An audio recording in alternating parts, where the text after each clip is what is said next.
I'm really excited. Today's guest, the legendary Hugh Hewitt. Of course, he is the host of the Hugh Hewitt Show, 3 to 6 p.m. Eastern Standard Time on the Salem News Channel, a network of affiliates nationwide. There are only about 400 affiliates. You can also see him very often on Brett Baer's weekday show at 6 p.m. on the Fox News Channel. He has been a law professor at Chapman University since 1996. He is an avid Cleveland Browns and Cleveland Guardians fan, which means just like me, he's going to be not caring as much what happens this weekend because none of our teams are playing. Hugh, great to see you, man. Thanks for doing this. Donny, good to talk to you again. I'm wearing my Ohio State colors, though. I'm from Ohio. Okay, all right, we are the Natty. Okay. We got the Natty down on Monday night. It was like the best day of my recent life on Monday since the inauguration took place, and then the Ohio State Buckeyes took the Natty. Day. So, yeah. Good day for you. Hey, Hugh, I'm going to go back about 15, 16 years. You might not remember this, but I think this is the last time you and I did something together. They were trying me out for a 3 p.m. MSNBC show. Like I had a week kind of trial, and I had you on, and we did a segment. It was kind of, I guess it was 2008, 2009 on, the emerging outrage in the media from both sides, anger in the media. And the producer, in putting the package together at the top, not only did he include O'Reilly, he included Keith Olbermann, one of MSNBC's, which I think was the right thing to do. If you're going to talk about me, Well, Keith Olbermann, the very understanding Keith Olbermann, got so pissed off he refused to come to work until they pulled me off the air. That should have been an early precursor of things to come. But that was the last time you and I got together. Yeah, Donny, I remember it well because it was a kerfuffle. And yes, I always thought, what an odd thing to do on Keith's part. You're part of the fray. You get into the fray, you do the fray. But I don't know, the network thought police were upset with you. And I went to work for MSNBC, and I've fought with Ronan for a long time over who had the lowest rated show in the history of MSNBC. And you're at best the bronze medalist. I think I get the gold. Ronan says he gets the gold. But, they were nuts because when you let the talent drive the network will be driven into the ground. Yeah, you can't do that. I got to tell you, I was excited to talk to you today because I'm feeling left out. I feel like the parade's going on, and I'm so sick of the Democrats. I'm so fed up with them. They deserve to lose. They've lost their way. Trump hit the nerves that America was looking to have hit. And comments, by the way, his revolution of common sense is a great set of words. I've taken my shots, a lot of shots at Trump over the year, but he's doing a lot of things right now. And it's hard to be a Democrat right now because there's nothing on the other side. But you've always been a purple Democrat, meaning yes, very much so. Very much so. Yeah, regular guests on the show like Angus King or Ro Khanna, and they're reasonable people. They can be far to the left of you, but reasonable people can disagree. Yeah. I did a show yesterday, Donny.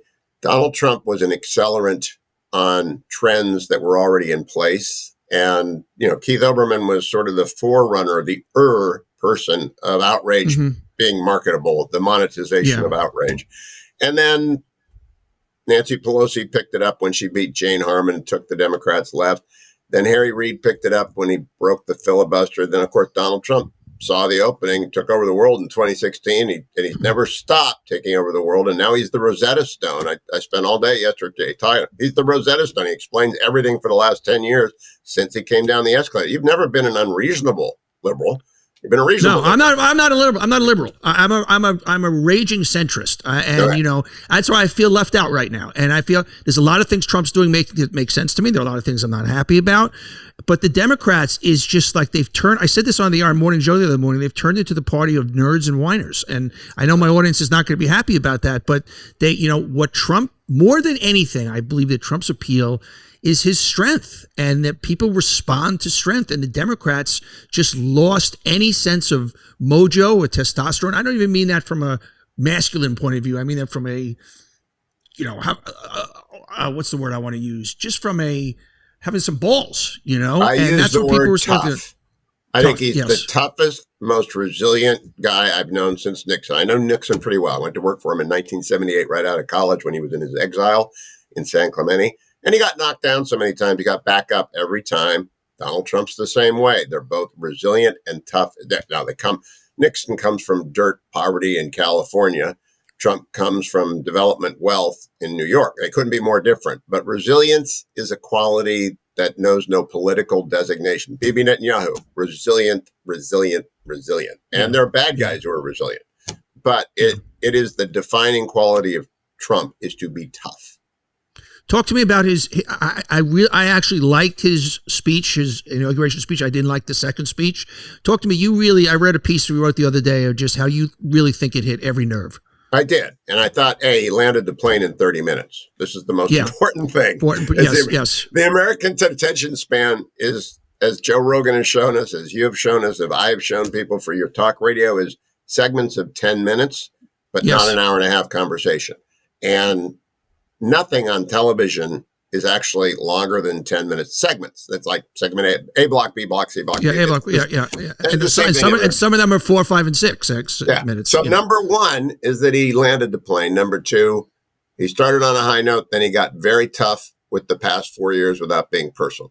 I didn't want him to take a jab at the departing Biden or the departing Harris. He didn't need to, but that's what you get. I mean, that's the world we live in now. I mean, when I was also on the air and people were complaining about he started off negative. Yeah, he did. Okay, the Democrats learned from that, and you punch back. I mean, you can't complain. This is the world we live in, right? And because of this thing, this is where we live right now. Yeah. I'm holding up my iPhone. The golden age of America is that. The golden age of America is everyone's opinion has validity to the extent that it goes forward. So I liked 30 minutes.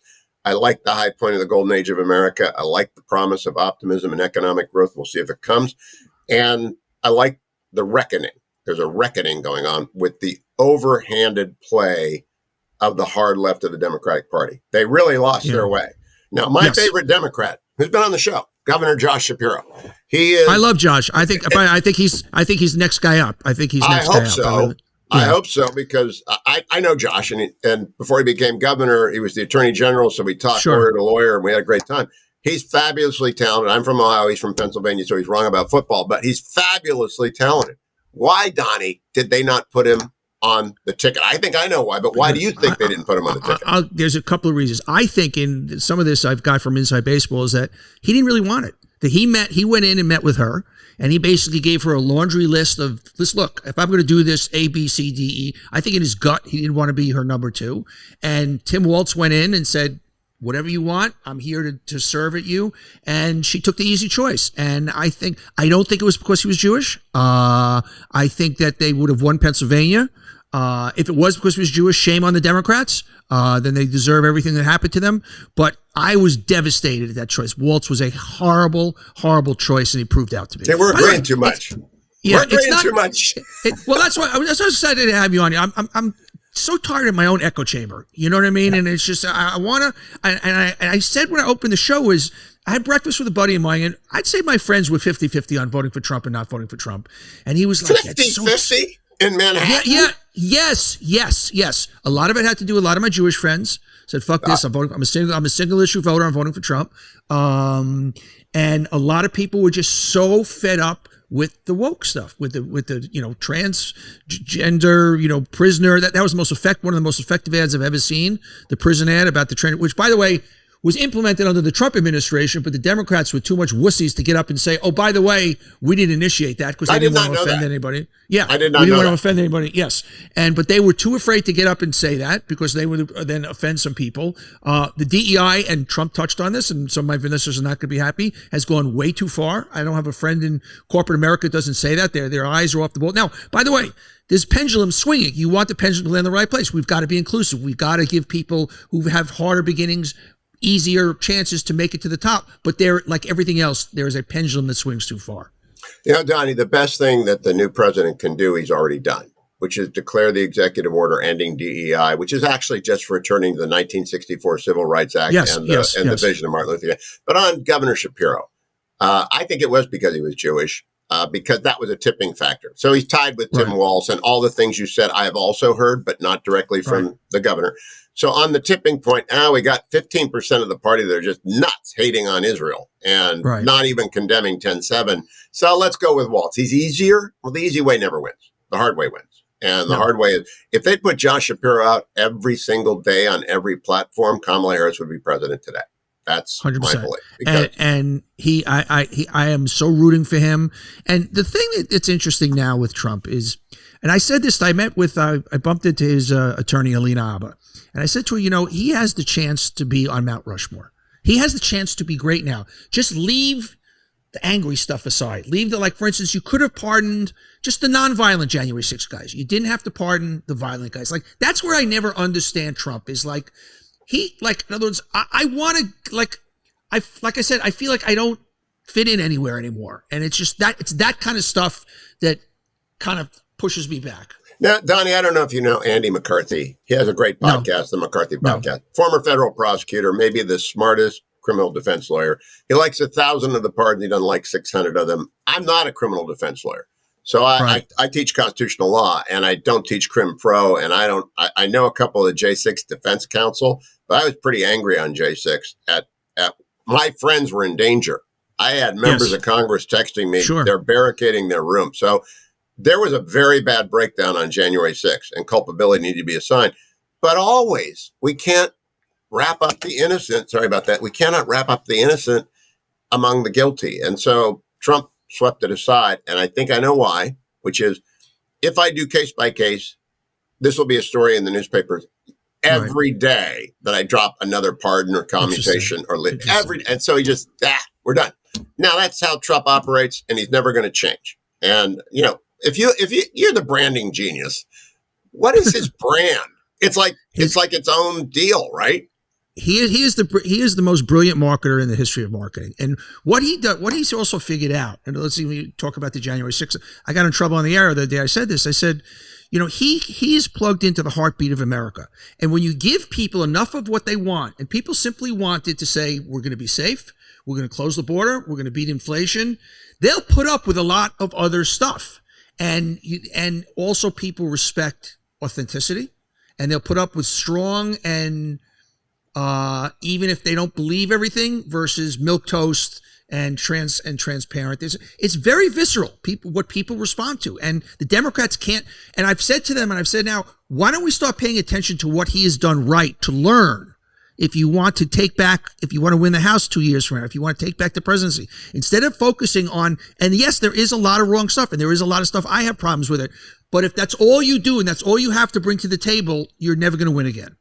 Yeah, I think he's authentic. I've used that as one of them, tough and authentic, not particularly ideological. I've often said he's Nelson Rockefeller without the art collection. He has golf courses, not art. They're both developers. They're both kind of moderate, centrist Republican developers out of New York, and they have a lot of money, and they do things their own way. And Rocky, I have a distant memory of him, but Richard Norton Smith's biography of him is magisterial. He was dyslexic. He didn't read anything.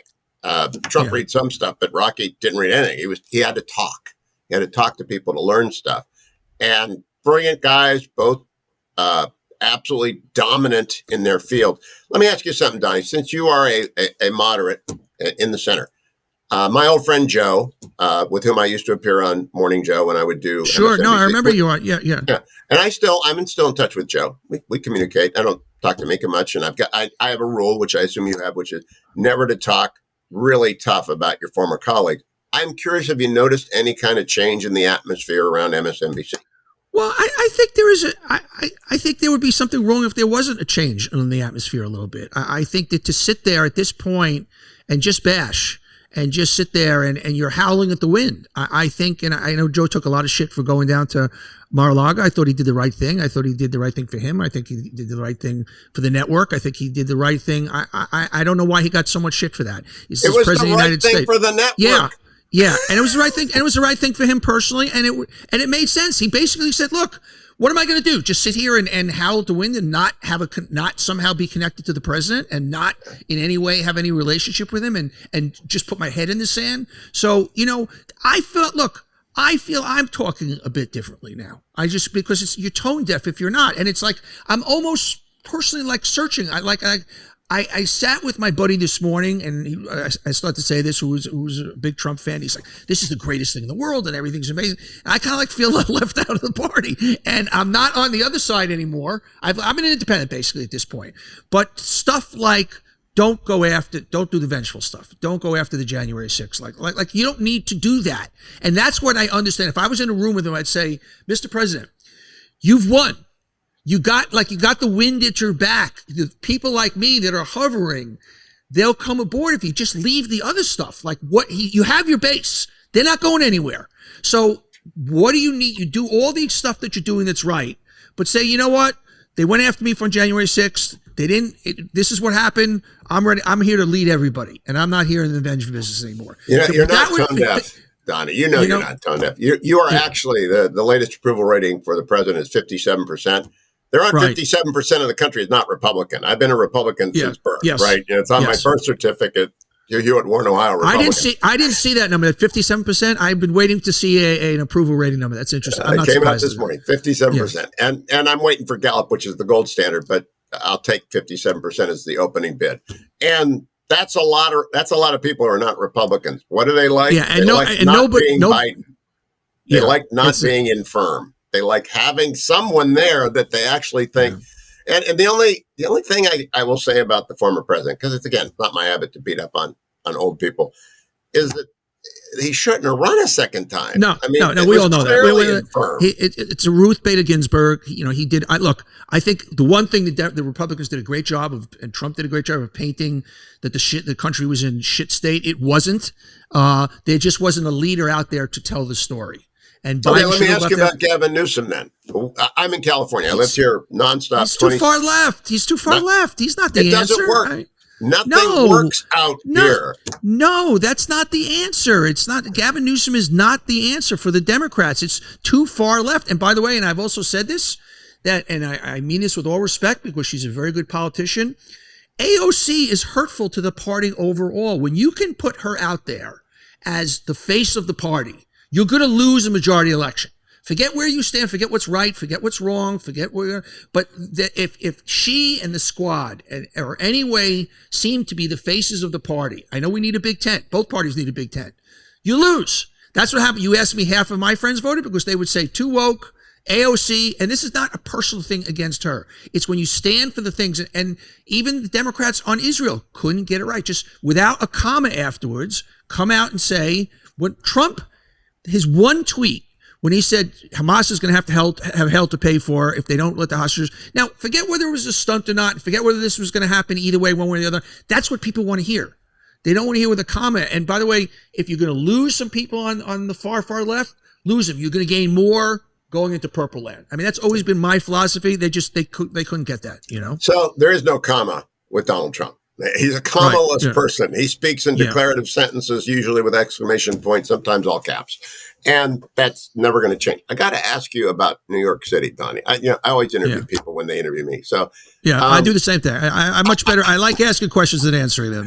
But I lived in New York in 1980 when RN came back to Manhattan. Right. So I lived in Manhattan for like 9 months. And I couldn't deal with it in 1980. Then it became the greatest place in the world to live again.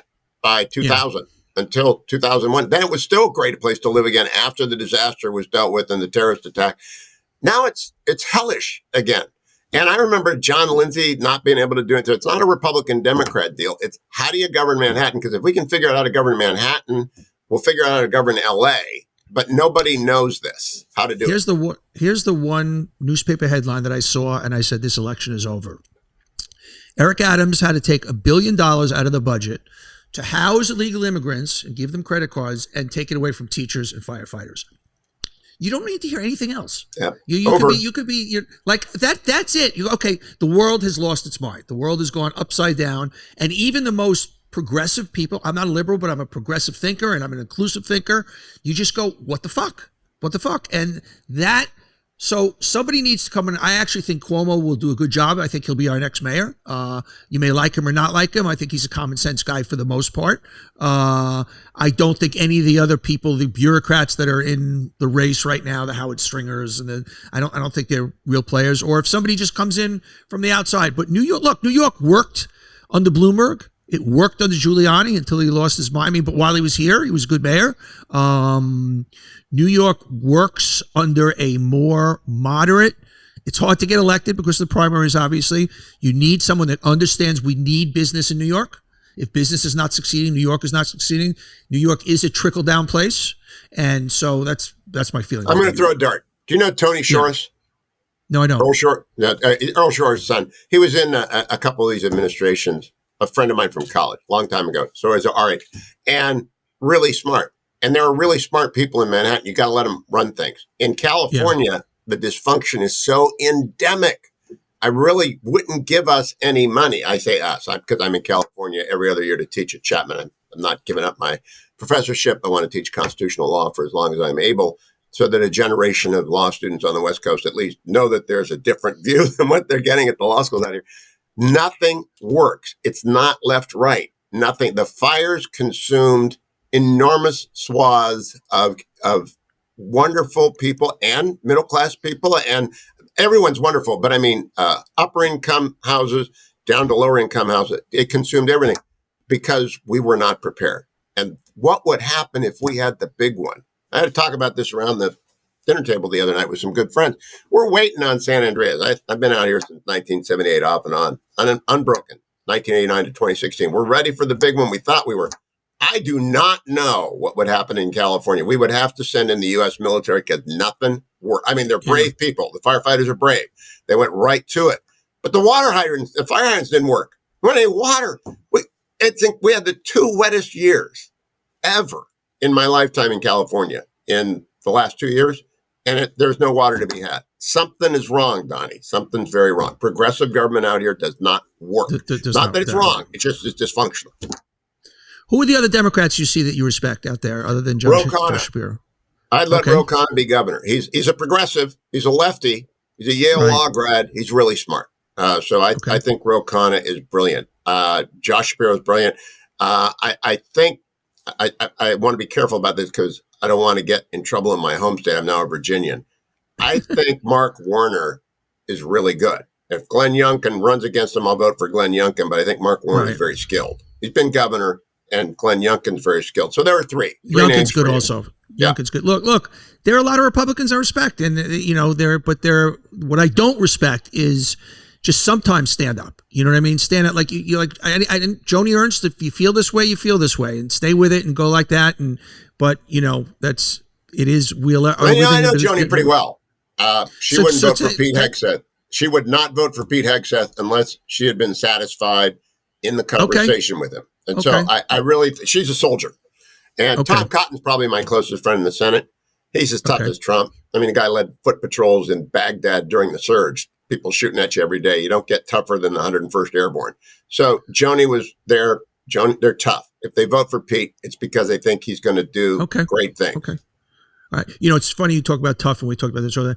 If I'm a Democrat, if I'm choosing a candidate for the Democrats, first thing first, you better be either from the service or ex-cop. You need that toughness. You need that, a Democrat who comes from the military, a Seth Moulton. I'm not saying him specifically, but any of these guys that have served. When you've served, there's a lot that comes with that. Let's circle and expand that. Josh Shapiro has not served in the uniform leader of I'm a civilian. He was a law enforcement guy. He was the Attorney General of Pennsylvania, and he was good at it. That's law enforcement. So I expand the circle to him. Yeah, exactly. I think that's well put. But that's what people want. By the way, the most devastating words that ever came out that hurt the Democrats was defund the police. Nobody wants to defund the police. The people who live in the highest rated crime areas don't want to defund the police. And that kind of stuff was the stuff that killed. So Donny, Manhattan again. Last time I was there with NBC. Okay, I did the gig with NBC. I don't work for NBC. It's over. I never say a bad thing about anyone. It was a good, fun 4 years.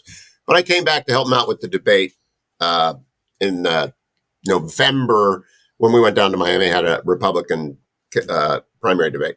The city is different between Madison Square and Penn Station and Rock. It's a nightmare. It's a nightmare. I always stay in Midtown. I always stay in Midtown. Yeah, I don't feel I'm uptown. I'm in the rarefied Upper East Side, so I don't see it. It's a tale of two cities. It really, really, really is. But you go around. I go to a Knick game and I leave. You see it. You see the guys with the needles on the streets. You see. Yeah. I mean, it's. I used to go to San Francisco like New York in the 70s. Every year. San Francisco is a dangerous place to walk around at noon on Saturday. It's just a wild, crazy breakdown of law and order. That helped Trump. I'll tell you what's gonna also help change that. You have enough real estate guys who's all of a sudden their net worths have dropped dramatically because their buildings are not worth it. Then they get involved and they get behind the right candidate and things change. So there's so much money being lost in New York. So I'm not saying it's the right reason it's going to change. It's one of the things that will change it. And I think Cuomo will understand. You know, I had talked about running for mayor. It was really interesting. I've always kicked it around a little bit. I think I'm from Queens. I'm from, I grew up in the streets. I think I understand New Yorkers. I think I am that guy in the middle. I just don't know if I want to put myself through that. I got to tell you. I mean, I will never run for, I have never run for, and I will never run for everything. I love my family too much. And that's where I come at. And I'm an easy target. I mean, the Post, New York Post would just have such a fucking field day. And I love the Post. And they've been good to me over the years. But I think the thing that drove Donald Trump to get in when he did is almost all of his children were out of the nest. He didn't have to worry about them. And Barron got Secret Service. And Barron was old enough to deal with the crap he under. But you don't want your family to go. New York's got to be tougher. It's like playing for the Yankees or the Mets. I mean, you're nightmarish. Come to Cleveland. The Guardians will give you a nice home. Be like Jose Ramirez and settle in there and stay for 20 years and we'll love you forever. Come to Cleveland, the Browns and the Guardians. Go to the Cavs. We're going to beat the Knicks, by the way. Did you go to the Cavs-Knicks series 2 years ago? You beat up on us? Going to happen anymore. Yeah. By the way, the Cavs, 36-7? I mean, they're ridiculous. Amazing. And it's a great young nucleus. Mobley. The core four. It's a really, really, really good young team. So what's Trump done wrong so far? And don't tell me nothing. The issue I want to be careful here so that I'm understood. I believe in birthright citizenship. I absolutely believe that was tradition and practice in 1868. The executive order is probably good because it will resolve this tiny little question in some people's minds. But my position is, unless you're an accredited diplomat, if you're born in the United States, you're a citizen of the United States. Birthright citizenship has some problems. There's birth tourism.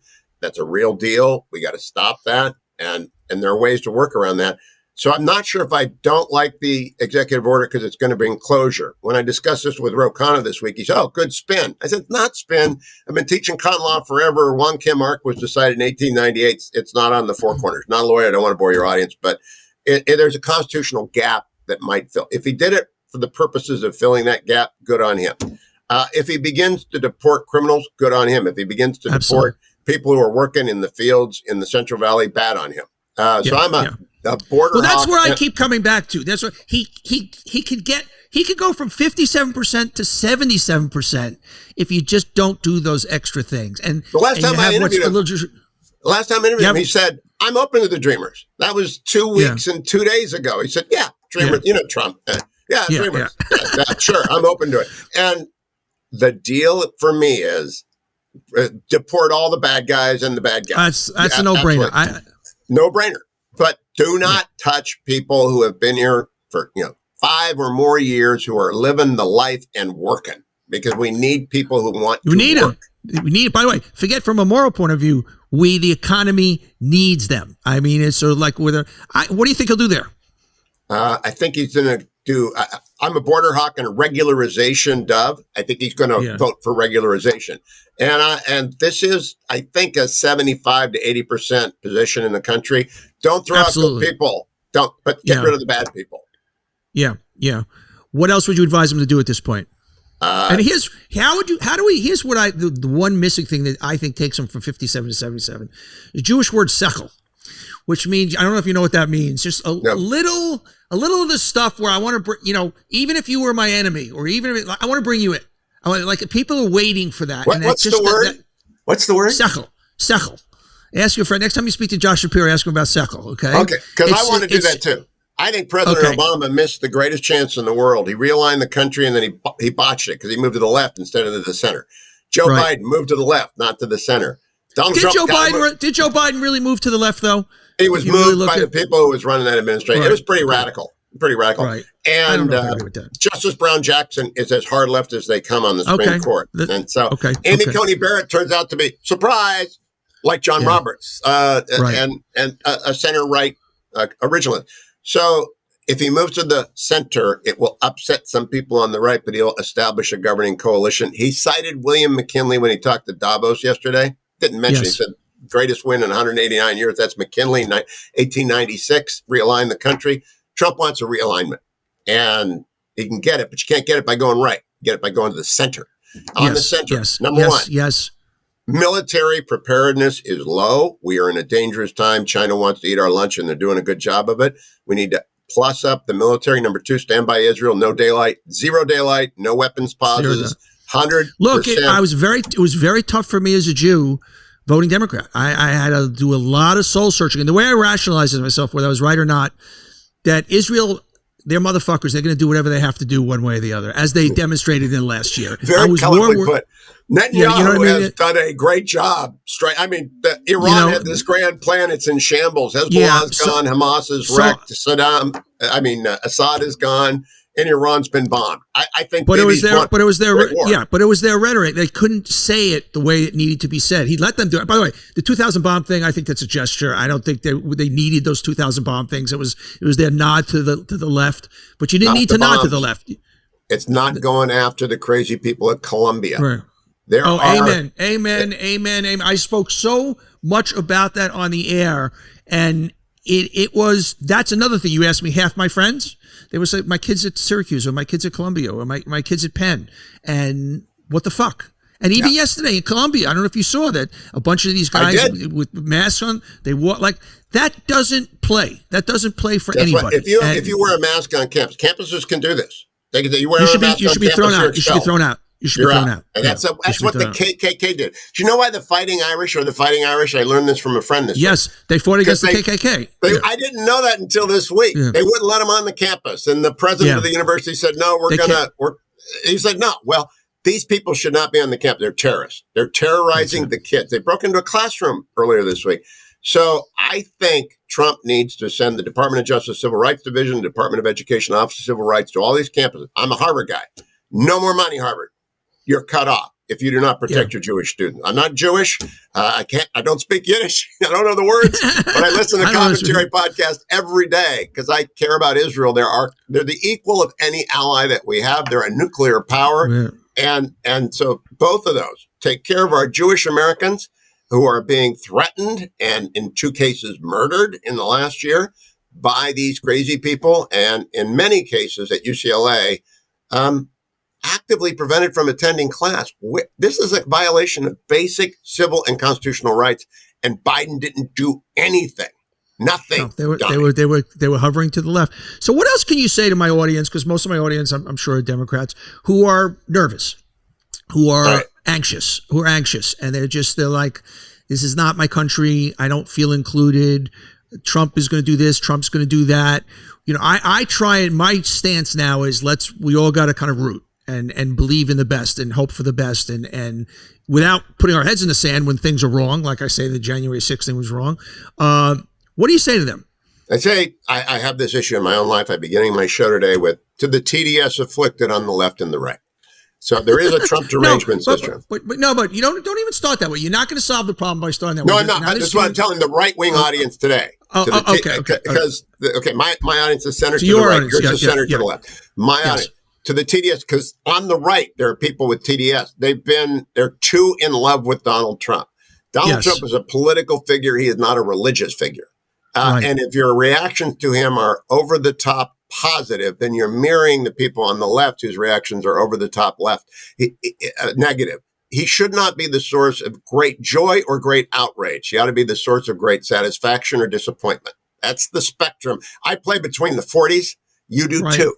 And between the 40s, and that's what I don't want it doesn't feel like Trump is between. That's the word, the feel. To a lot of people, because that's where the world lives. The world lives between the 40s. I think 80% of us, if you put us all in a room together, we're all living between. I might even say between the 45 lines. It doesn't feel like that with Trump, though. How do you get it to feel that way? I think that is primarily people who are addicted to legacy media, and I'm being broad here. I'm bringing everyone who is working, including talk radio, who was working beforehand, people who get only the news from their preferred silo. I think Trump should come on your show and talk to your people because he's just a New York developer. I mean, you guys are, you're surrounded by them. He can talk New York. He speaks New York. I don't. He does. And he's not a conservative warrior. He's a pragmatic, common sense guy. But he was knocked off because I will go to my grave saying that I've never met Jim Comey, don't know John Brennan. I have interviewed Jim Clapper at length. Those three guys set Trump up to fail when they met with him at Trump Tower before he became president. Russia was a nightmare. I know special prosecutors. I served on the independent counsel panel as the clerk back in the days when there were independent counsels. I worked at Justice, the White House counsel's office. On independent counsel investigation, what did Trump say? We're screwed. We're absolutely screwed when they named that. And that was what took it off the rails. He wants to be the moderate in the middle. Don't push him to the right. Do not push him to the right. That's very interesting. That's very interesting. Hey, Hugo, I really enjoy this. You, as I said, I love your work. We don't always agree, but I like, hopefully people listen and go, two guys that can be on different sides of a lot of things can talk like human beings. They can kind of see it and realize maybe they agree on more things than they don't. Yeah, we can get along unless it's the Yankees, Guardians, or the Cavs, Knicks. Okay. Then we don't want to talk. Don't fuck with my Knicks. You say well, my friend. Do you have a college football team, Donny? I'm not a big college football guy. I'm a sports nut. I'm not a big college football guy. I went to Penn, so there's no such thing as college football. Okay, although, my senior year at Penn, we went to the Final Four my senior year. You're Penn guys. I grew. Here's the similarity between Trump and I. I grew up probably 2 miles from him in Hollis Hills, Queens. He grew up in Jamaica Estates, Queens. We both went in our father's business and were able to take it to the next level. We're both marketing guys. We're both bombastic. So look, we were friends for a while, and he's not happy with me because I kind of drifted off. But hopefully, we'll find our way. You know. I hope that happens. I will play all of that on the air when you sit down with Donald Trump. I would listen to every minute of that. Be well, Donny. Every you second stay well. of it. All right. Hugh, stay well. Thanks again. I know how busy you are. I really appreciate it. Thank you, sir. Everybody, thanks for watching. If you like it, hit that subscribe button. And we love having you here watching On Brand. And just don't miss any future episodes. So don't forget to hit that subscribe button. We'll see you next time.